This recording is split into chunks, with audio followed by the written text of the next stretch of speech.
J.T. Crowley is Talking Books.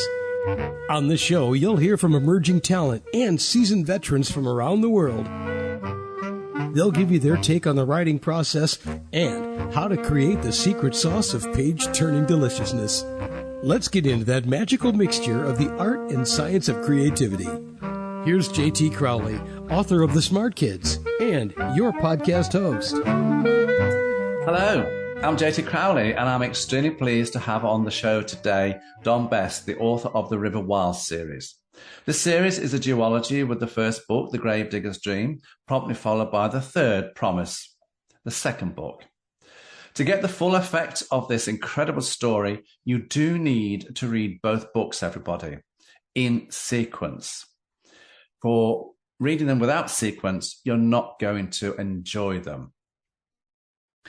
Don Best has published hundreds of newspaper and magazine stories, including feature articles in Popular Scenes, Homeowner, This Old House.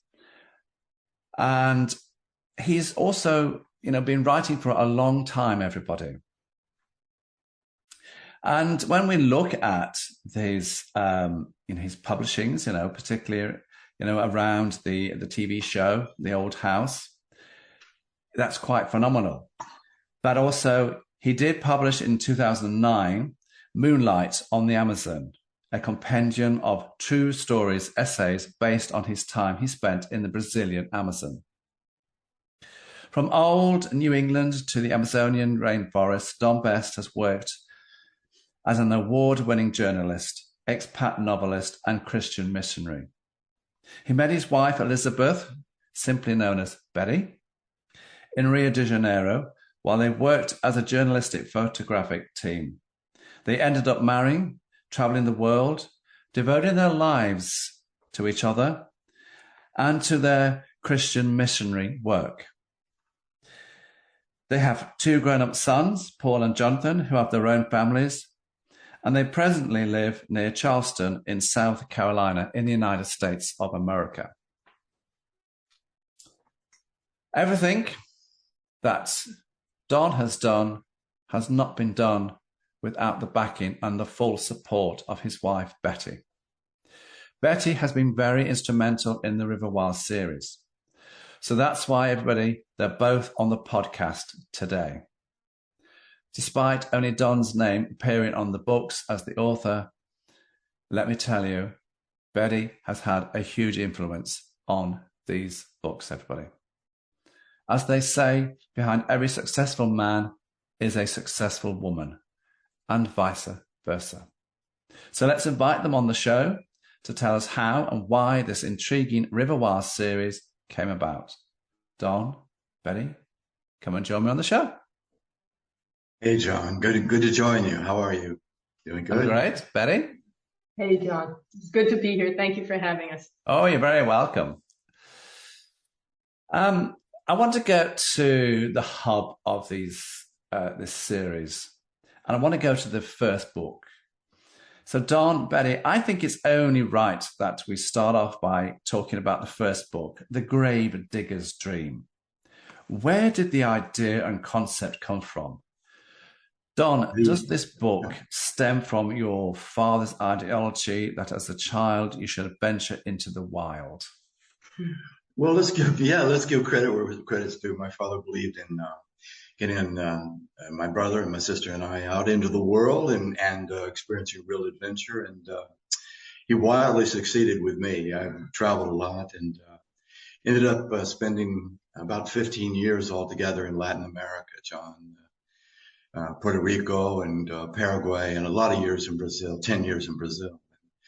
So yeah, the inspiration did come from those direct experiences in Latin America. We've actually had a long love affair with Latin America. We met in Rio de Janeiro, working as a journalism team. That was back in the 70s. That was Brazil Part 1. We had a Brazil Part 1 and a Brazil Part 2. Right. Opposite ends of Brazil. We were very different too.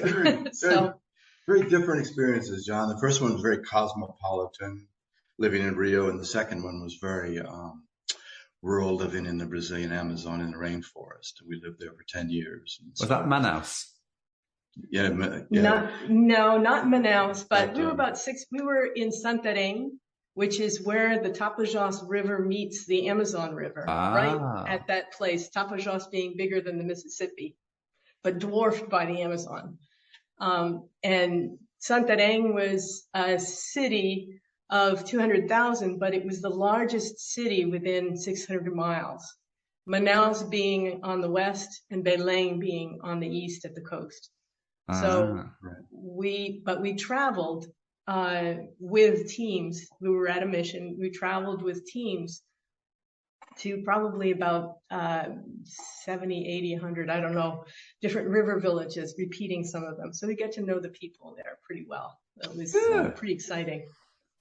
The book, Don, has 24 chapters, and I want to go to chapters 1 and 2 so that listeners get a flavor of the opening scenes in this book. You introduce, two of the main characters here, Zamario and Mick. I like the character Mick, the Irish missionary. Yes. But I'll tell you why later on, everybody. And Zamario, of course, is this sergeant in the military police who struggles with alcohol addiction, and Mick, as I said, the Irish missionary. You start off with a bank robbery, which Zamario finds himself embroiled in. His grandmother's and the story of the moon, I thought was very interesting, that little clip's there. He's, figuratively speaking, being demoted by his boss, Colonel Mateus Iquezera. But here you are, you're sowing the seeds of a revolutionary here. What's happening in this book? A revolutionary uprising to overthrow the present dictator president. Why did you choose to open the story to this duology, 2 novel books with these characters and scenes? And why do you feel this opening chapter, which is powerful in its own right, is engaging to readers? Why this storyline? Well, it is. I really want to take the readers on a trip, an adventure where very few people will ever go. And I wanted to set that scene. So twice in my life, John, I've lived under dictators. And in the 70s, we mentioned when we were there, when we met, we were living under a dictator, Ernesto Geisel. And he was brutal. And so I wanted to set that scene, first of all, that this is a very rural place on the edge of the world, out in the rainforest. The name of the village is Jacaré, which means alligator, actually, in Guarani. And I wanted to set that scene, just what a rough place this is, and that they're living under the thumb of a dictator, and they're living in a village. I wanted to set it the way we lived it, the way we saw it, which is a village that has no electricity. It has no indoor plumbing. It has no roads. Everything is related to the river. And to bring those characters together in that setting and give it that flavor. I really do want to, I set out to take the readers to, like I said, a place that very few people will ever go, a time and a place. And I want to make that clear, the setting, really. Also, pretty immediately in the book, to bring in the glory. Actually, glory is the right word, the rainforest.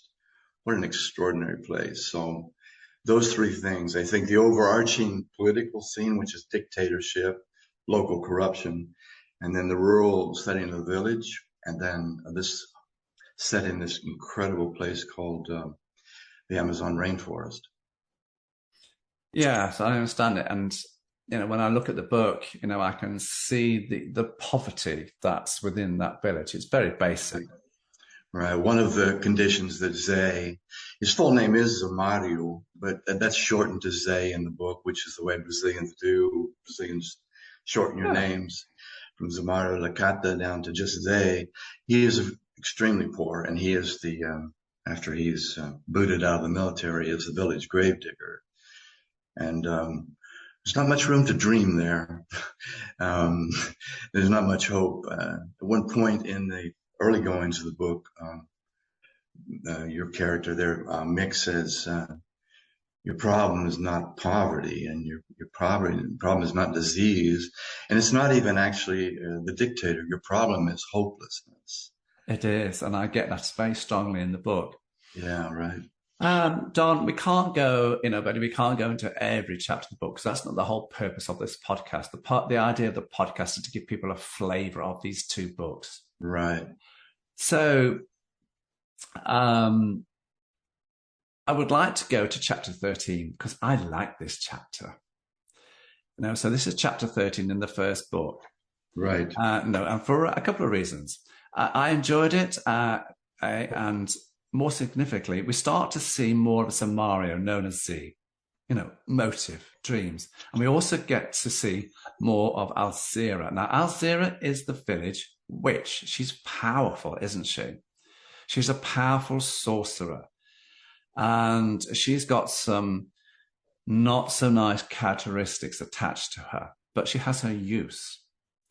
So we start to see the demise of Evander Bonham. Now, Evander Bonham, everybody, is the educational minister who they target because of his corruption. He spent the money on himself as opposed to the schools, and this is what the story is about. C is very angry here. Where did you get this story from? Where did you come up with these characters? Why the sorcerer? Why Z? Why the education minister? So again, to be honest, is a writer's, to me, to be honest, is a writer's foremost responsibility, and to bring this world authentically to the reader, to really take them there. So this idea, this book is not fantasy. This idea of witchcraft is very, very deeply embedded in the Amazon and all of Brazil, actually. They have two strains of black magic or witchery, if you will, macumba and candomblé. These are very real presence. This is a very real presence in village life. So Alzira is not a figment of my imagination at all. And so she's a very real character. And they do believe in selling baths and potions and casting spells. So that's not made up stuff. And neither is the corruption. You mentioned the corruption at the ministerial level, where in Brazil they say he ate the money, comeu la comida, right? Comeu dinheiro. He ate the money. And this also is very, very authentic and realistic. I want the readers to come away from this understanding. Corruption is rife in Brazil. It's very, very common for a bureaucrat or a minister to eat the money for the project. And so those two factors are very real, and crushes Zay's hope for a school because the money's gone. Because Zay and Chico actually went to see the minister, and he threw them down the stairs, didn't he? Well, yeah. Chico down the stairs. Yes, he did. He tried. So in his dream, in his struggle to realize this dream, which is for a better life for his village. He tries what you might call the straight route, the legitimate course. Let's go all the way to Belém, which is 600 miles by river with Chico, his friend, right? Which is slow. It's a slow, hard trip down that river, I will tell you, because we've been there. Again, 3.5 days there, 3 days back. I just want to let our readers know that we've been on that river. And I've been all the way from Manaus to Belém. It's like 1,200 miles on a slow boat. Anyway, he says, I'm going to give this legitimate try. And they treat him like dirt, and they throw Chico out down the stairs. And that plants the seed for bitterness, because a hope deferred turns bitter in a man's heart or a woman's heart. Right, Betsy? Yeah. I think the clincher was because he really loved Chico, and the clincher that just threw him overboard was when Chico was thrown down the stairs. Yeah. That was just sealed his bitterness. Hurt me, if you will, but don't hurt my friend, and probably his best friend in the village. And I chose the chapter 13 because this is the turning point in the two books, because this is when the revenge starts. This is Z's revenge, and how he, comes about delivering this revenge to get his dream of, he's the simple gravedigger of the village, but he has a dream. He wants to see the school. He wants to see the village prosper. But this chapter was a turning point for me, so I thought I'm going to bring it in. But I want to go to, as we said, Don, in our pre-chats, we'll go to chapter 24 here, because the whole aspect of this podcast is to give a flavor of the books. So let's go to chapter 24. Now, chapter 24 is the end chapter in this book, but it's a significant chapter, everybody. Because, the dream is here, it's starting. It's a stunning chapter. Zamario is in vellum with Letero. He's a character, and I'm not going to go into his character because he really is a character, everybody. And to carry out the curse, because the curse was set by Alzira the witch. I want you, Don, to tell us how you put this chapter 24 together now. And did you enjoy writing it? Did you enjoy writing this book? That's a really beautiful question, John. So that's why I love writing, first of all. So is it always quite pleasant? Sometimes it's more like a struggle, but underneath, I love writing. I love the language. This chapter is challenging.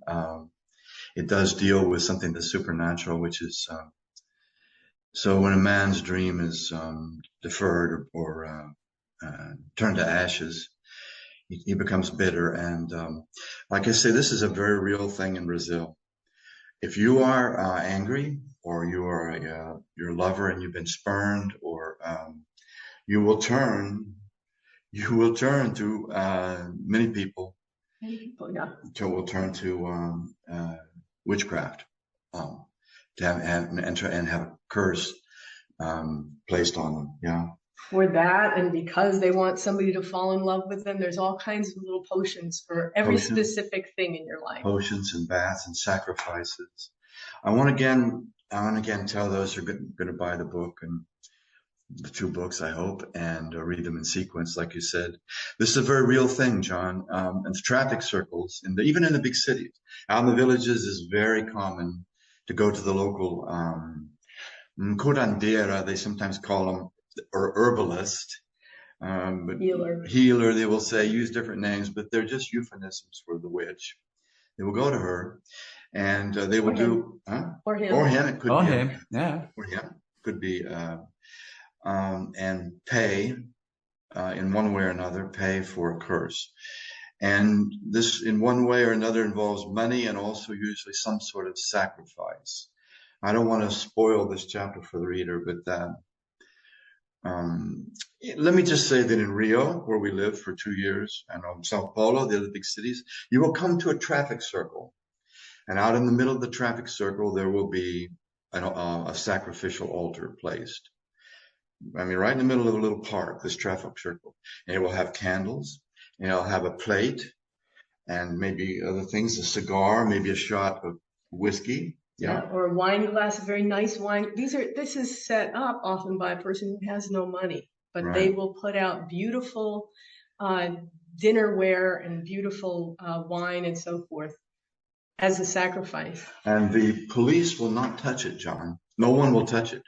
I mean, you would think, well, in the United States or maybe in Great Britain or Europe, the police would remove it, and that is left there. No one will touch that. It is a sacrificial altar, and that it's bad luck to move it. And so again, I wrote this right out of the reality that is Brazil, was the reality in Brazil in the 1970s, and also still the reality today, John. So yeah, I want to take the reader to a place, like I was saying, where a time and place where they've never been, and show them some really interesting things. Because I thought it was odd, that in this chapter, they're on the side of the road, and they're doing this offering, to bring this curse about. And of course, it's the wind chimes. And I'm not going any further there, guys. If you want to know what the wind chimes are about, read the books. But for me, I thought towards the end of this book, you left a lot of loose ends floating about. And no doubt that was quite intentional, wasn't it, Don? So that people then go on to the second book, The Third Promise, which we're about to go on to. I'm right, aren't I? You are right. Well, I think we need to say that the book was originally one book, And the publisher said, it's just too big. Have to divide it into. It was over 500 pages. So my publisher, Rowena Kakwo with Brimstone Fiction, and more power to her. She is a beautiful lady and a real inspiration. Said we need to, for portability's sake and for readability, and we need to split this into 2 volumes. So we have the Rivers Wild series 1 and 2, and so they are continuous or continuous. Oh, they are. They are. Yeah. Right. Now, she did wisely suggest that Don write a new introductory chapter to the Third Promise, to the second part of it, to catch people up. So you can read the Third Promise by itself, but you'll miss a lot of the heart of what we're trying to get across. Let me tell you, everybody, you need to read both books. You're not really going to get the whole story without reading the 2 books in sequel. I've done it, believe you me. So let's go to the second book, The Third Promise. For me, this book is more intense as it gets further into the nitty-gritty of the story. We get to learn more about the complexities of the characters Zemario, Alzira, and Mick. Now, Mick really does come into this second book here, The Irish Missionary. And of course, Raphael, his adopted son. So let's have a look at, let's go to chapters 2 and 4 here. Here we have a chess game between Padre Ezebra, and if I've got that wrong, I do apologize. He's the Catholic priest, and Mick O'Hannon, the Irish missionary. We get to see more about Z's depression as life for him has fallen apart as he spirals further into Alzira's spider's web of trickery. And now she's got a grip on him for the money that he owes her money for doing these curses. As she says, they pay these people, and some of them aren't very rich people. So for me, this book is very intense. The scenes are starting to build up, and I love the character Chico. Did you enjoy writing this second book, this Third Promise, and starting off the storylines with what you say in chapters 2 and 4? You tell us what's in chapter 2 and 4. I know, but I want you to tell me. So 2 is, you might say, like a defeated soldier going back home from actually to lay down a sacrifice, a blood sacrifice to the devil. This is fundamentally depressing and fundamentally evil, and so he's taken himself. One of the overall themes we use to describe this series is what happens when a noble dream turns into a deadly obsession. So he's starting to really mess with death now because his dreams turn bitter, and so we see him coming back to his village, really a defeated man, and then the chess game you described, I really had fun with that because I played chess to start with.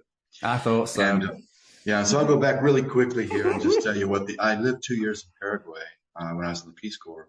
And I indeed played chess there in the village with a blue-eyed, chubby priest of German descent. And one of the more intellectual characters, and that was in Caazapá in Paraguay, another village with no electricity or plumbing and so forth. But so I lived poor there.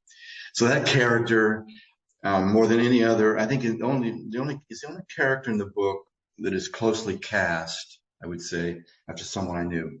And the chess game itself is metaphorical. It's so one of the other things that's realistically, authentically going on in Brazil is a clash between Catholicism and the Protestant churches, especially evangelical Protestant churches.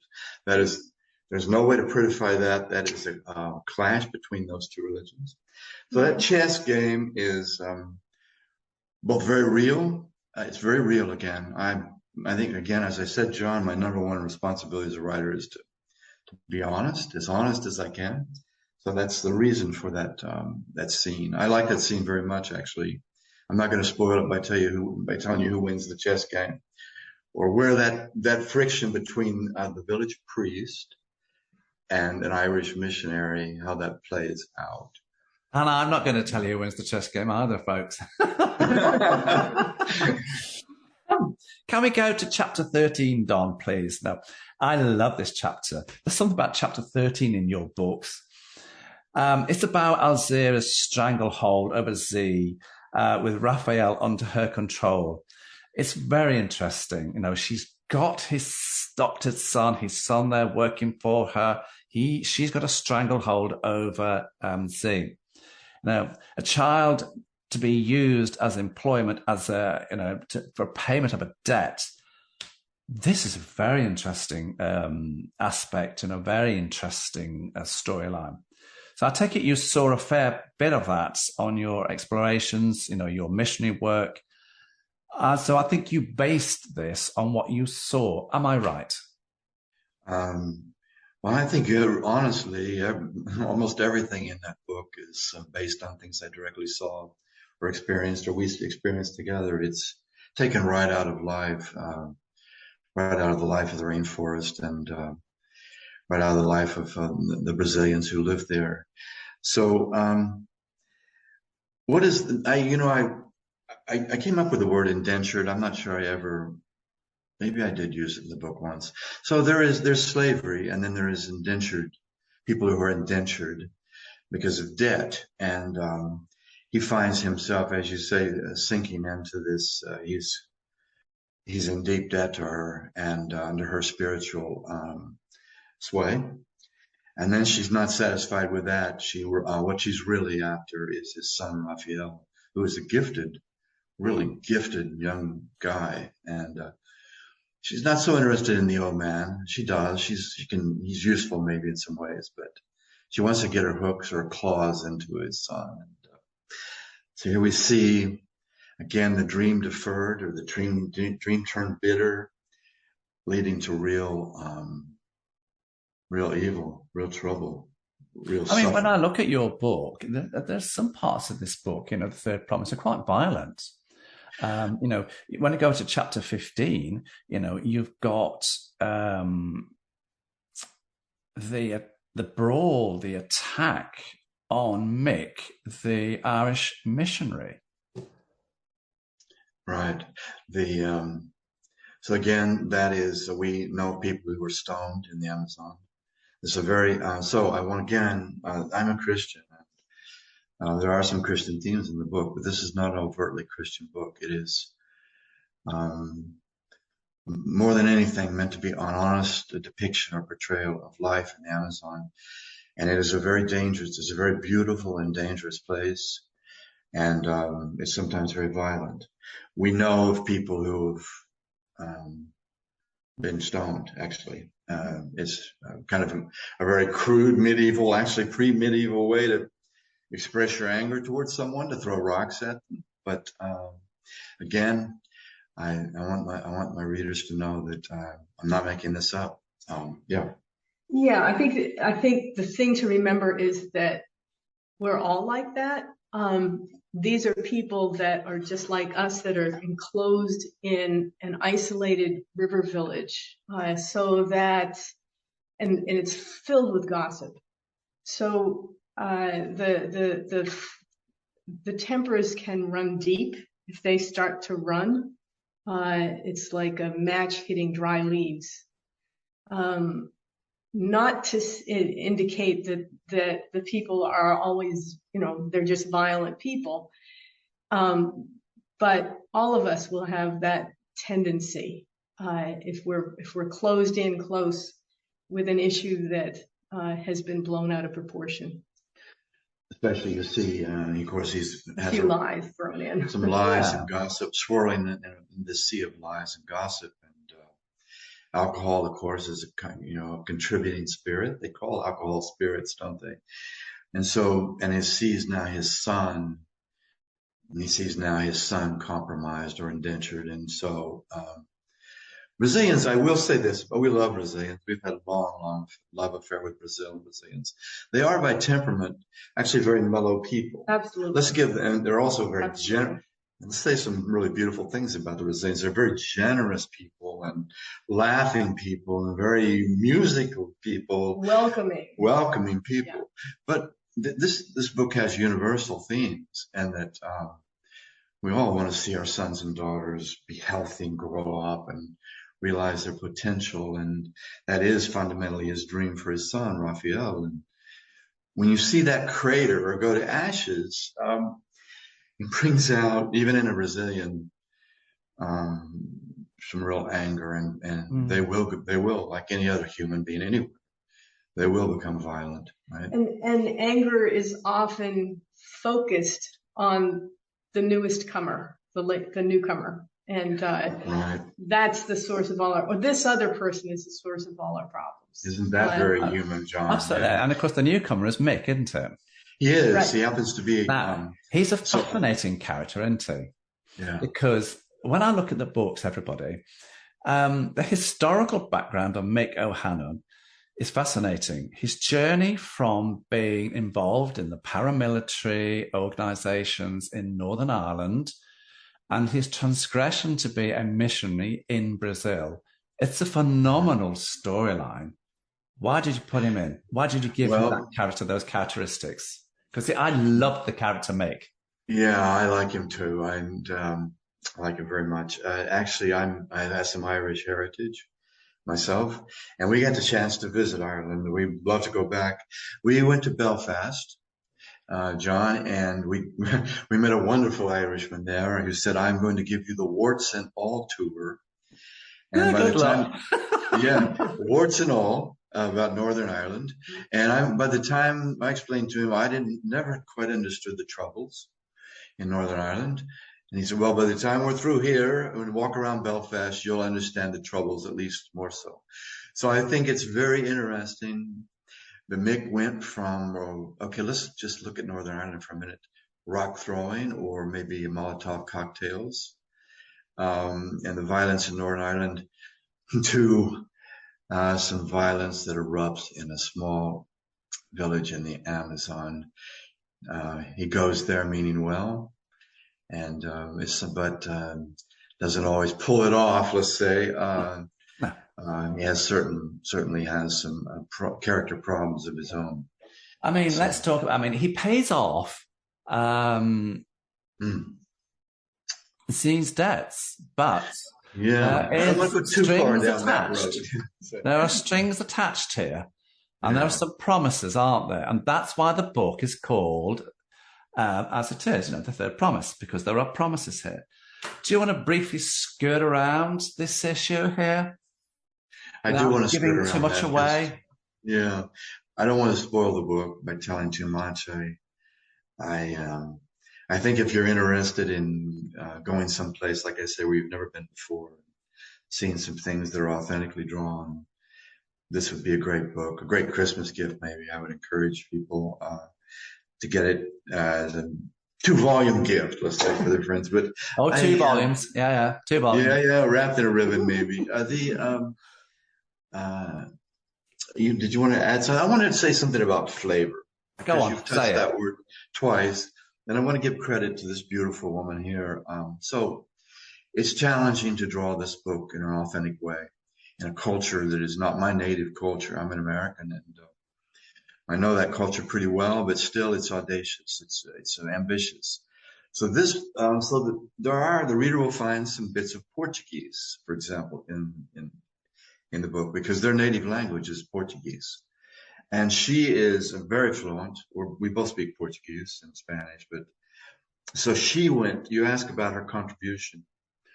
She went through and for example, let's give you a quick example. Mick has to learn Portuguese to be effective in the village. And to go from English to Portuguese is a very difficult uphill struggle to learn the language. Betty and I both went up that hill and to learn 4 languages. And so to get that climb right in that character, where he starts out being very, very clumsy with the language, and then attaining some ability in the language, some fluency as he goes along, that's really where she helped me round these characters out and get those things correctly. Yeah. the real trick is that, of course, they're speaking English all this time. They are. So he has to make mistakes that would be credible for Portuguese, but his English is messed up. You know what I'm saying? Yeah. I do. Because no one would know that his Portuguese is messed up.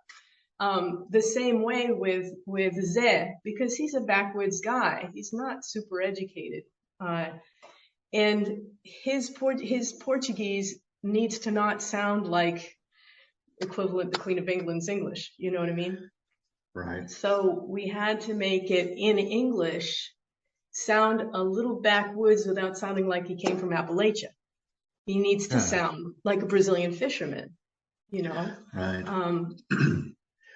But express himself with that kind of color. But I think you did that very well. Yeah, she did real magic there, John. She did real magic with helping with those cultural fine touches in the glossary. And the trick always for a writer is the way people speak, because everybody speaks differently. You know, are you an ex-soldier, a real rural guy in the Amazon, or are you an Irish a missionary, or to get that dialogue, that conversational right, according to character, you know. So yeah, that's. Oh, I do. Especially when we come to the end of the Third Promise book, you know, we have seen a dramatic change of Z's character from where he started off, right in the gravedigger's dreams, you know, a soldier, a sergeant in the military police.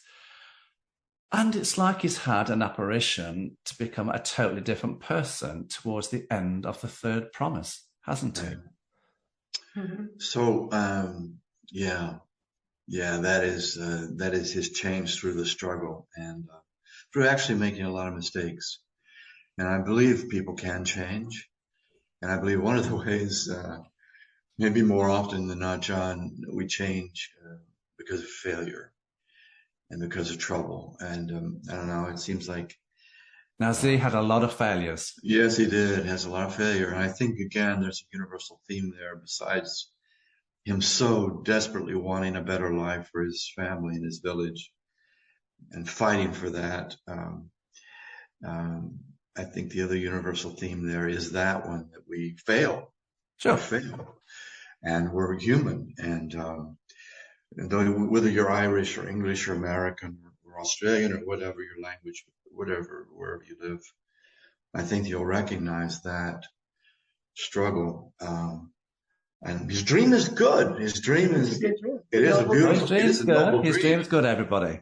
But, I mean, even, you know, I want to go to yourself, Betty. You know, I get the sense that when I've looked at these books, that you brought a woman's touch to these books, particularly around some of the female characters. Of course, the one character we've not talked about here is Anna, his wife. Right, right. Did you have an influence here, Betty? Is this you at work here? Is this you, the successful woman, being behind this successful author? Well, I don't know. I think with Anna, in little ways with Anna to express how she would feel. Her husband is a wife beater and an alcoholic, but she loves him. And she's also tremendously dependent on him. This is a small village. This is her lot in life. There's not really a whole lot of escape for her. She's had many miscarriages. She's had a hard life. And perhaps in a few hints, you know, I'm always his first reader on these things, so I can't remember exactly. He worked on this for 10 years. So I can't remember exact things with Anna. I know I had some things to say about Mick to make him a little more rounded, not too perfect. And then, and also I think just around the background was encouraging him when the publisher suggested that he cut it in half. He was ready to quit. He cut my baby in half. Yeah. So I helped him to see that it could be done. And did you get support from others, Betty? I'm sorry? Did you get support from other people? Yeah, we did. Well, from Brazilian friends to make sure that we had the slang particularly correct and any kind of cultural things. We had to change Anna's name from something else that apparently had a second meaning. So, yeah, our original name was Pomba, which means pigeon or dove in Portuguese. But it also means something else. It also means so you have to be careful. It has a double meaning. That's absolutely. Nice. Right. And so our friend Regina Everly, a Brazilian, read this book for me and read an earlier draft, and she's just wonderful. She caught those kinds of cultural things, even though we had lived in Brazil for probably 12 years, 14 years altogether. Those things can escape you because you're never a native. You're never quite a native. So they're deeply embedded in the language. And so we had help from Regina. She put the finishing touches on, didn't she? She fixed a few things that had directly to do with Brazilian culture or language, and others too. Lucy Van and Claire and so forth. We had others look at it too. We also had an Irish group, a helpful Irish group, read the book to see where I'd missed nuances, some nuances in the way Mick, coming out of the Troubles, Mick is as a character. And actually, there's a one word of Gaelic in the book, you may remember. And we'll leave it there because everybody, if you want to see what that word is, go and read the books. Betty, I want to come to you. I believe the primary responsible for putting the character name, the key sections together, as well as the Portuguese glossary, the phrases section at the end of each book.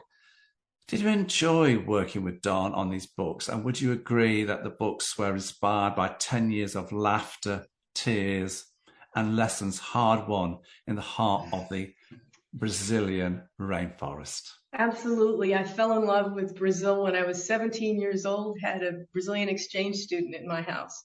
And I just love working with Portuguese. That's what I do now. I'm an interpreter and translator, Portuguese, English. And I just loved making the glossary. I love making Brazil more reachable by others. I love translating poetry and songs from Portuguese into English so people can get what's there. So yeah, I very much enjoyed doing a glossary. I got a bit finicky about it.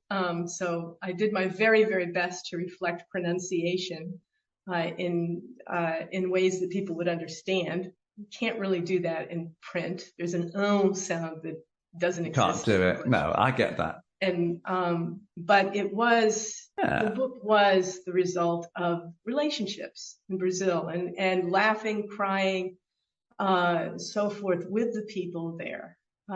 They're beautiful people. Yeah. We made some very close friends, and they're so welcoming. They would when we left the village, they would give us handmade gifts, and it was just sweet. Oh, you can't help but think, when you look at the two books together, this is at the heart of Brazil, and this is the love that you two had for Brazil. Now, I believe you want to read a little caption of the first book, Grave Diggers. Do you want to read it very briefly for us? We do want to read that. It's not very long. I want to give a little bit of context. Sure. Because it encapsulates where the name of the book came from. So in the early part of the book, Zay is in the military police. It's where he learns how to read and write, by the way. But he is disgraced. There's a bank robbery, and he's disgraced. His squad fails to defend the bank. So he's disgraced. And getting ready to be actually ushered out of the military when his colonel calls him in, and his colonel actually invites him to a party where he feels he doesn't understand yet the colonel's ulterior motives, which have to do with the revolution.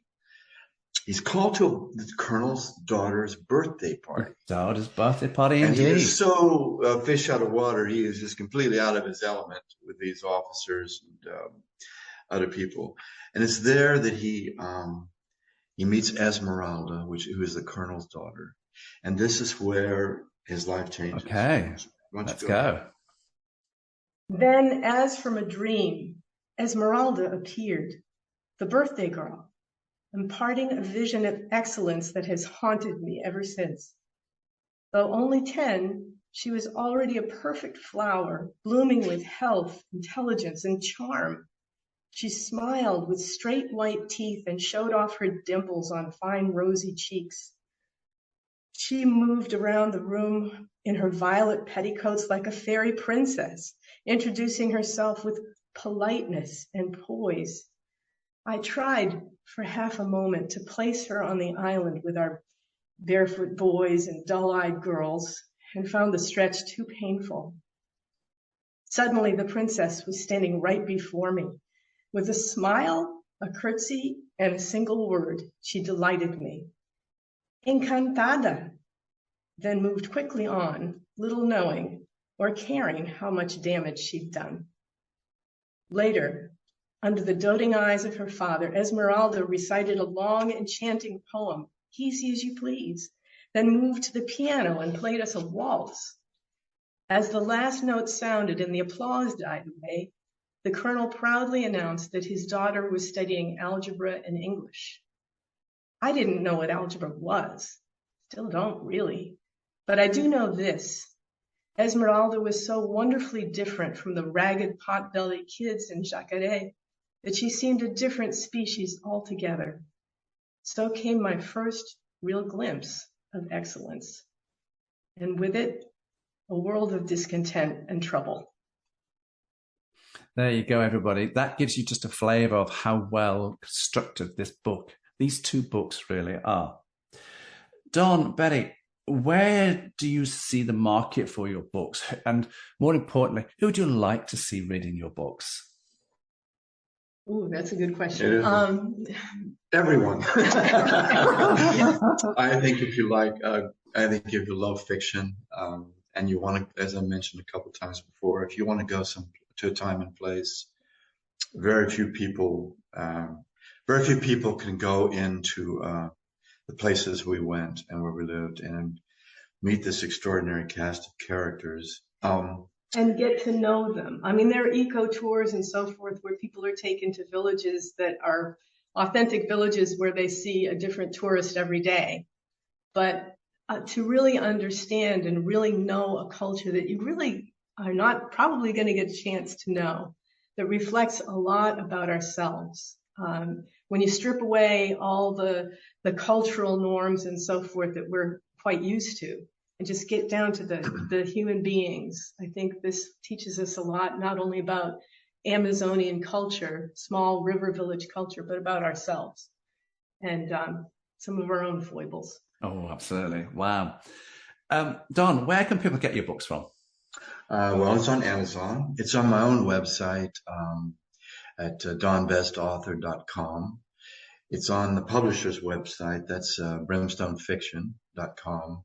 And we're hoping to get it into Barnes & Noble. The second book is actually just out. It's hot off the press, so we're still in the process of getting it into some of the bookstores, Barnes & Noble. And hope that is not yet, but right now it's on Amazon.com. Both the books are on Amazon.com and both on my website, Don Best Author. I do want to just say an excited word about the trailer and give this lady again. I think you're going to.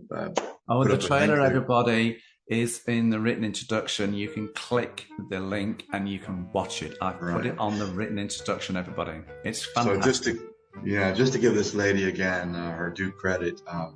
So that trailer is full of images, photography, excellent photography and video that she took, because she's very modest. She's a great photographer.